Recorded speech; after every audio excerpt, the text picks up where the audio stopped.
I think the biggest failure has been that they were not able to create a situation where the Ukraine crisis, the Ukraine war, is resolved at the negotiating table.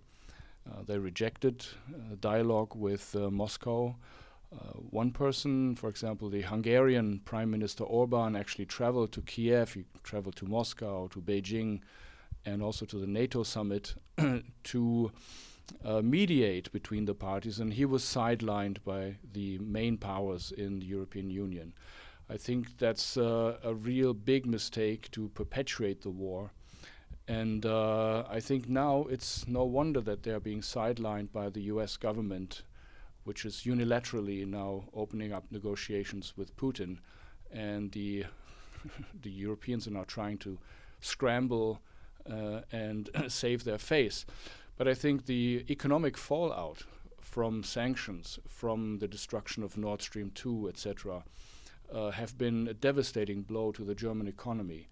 And the current leadership and government were not able to fix it because they were not addressing the root cause of it, which is geopolitics.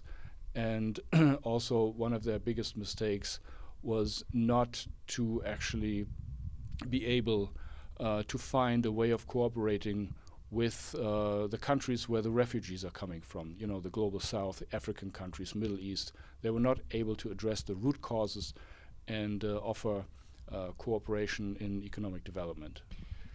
Well, I think they are not able to address and solve the economic crisis. Germany is now in its third year of recession. Our infrastructure is crumbling. If you look at the bridges and the streets and the rural areas, but also public transport, schools, and university buildings, etc. A lot of people are complaining that we are not the most modern country anymore. And I don't think that they can solve it by what they have proposed. They have proposed they have proposed austerity policies, and they have also proposed basically to continue to fund Ukraine, but on the backs of the German taxpayer.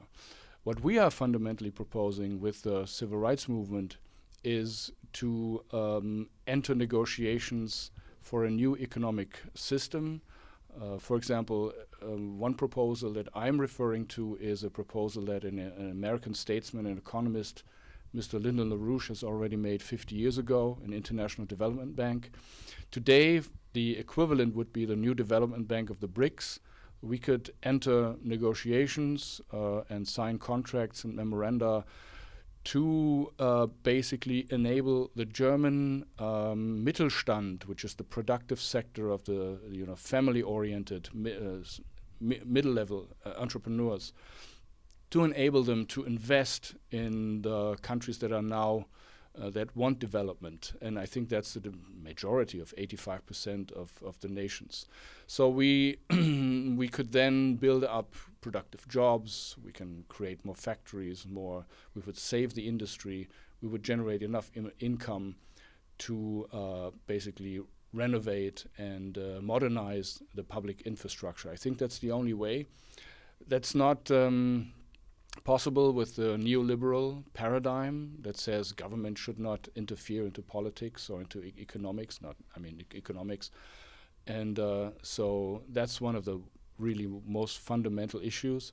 And the other is we should not continue to be arrogant internationally, diplomatically. We should not act like, we know everything better. We should sit at the table, negotiating table at the United Nations, but also at, the G20 or other international multilateral fora, and really let the voice of developing nations, of emerging economies, really speak for their own interests, and then find a way of cooperation. And the party I'm part of and I'm running for, the so-called civil rights movement, Solidarity, what it stands for is that Germany breaks out of geopolitics. It stops vilifying, demonizing Russia. It stops the attempts of decoupling or de-risking from China.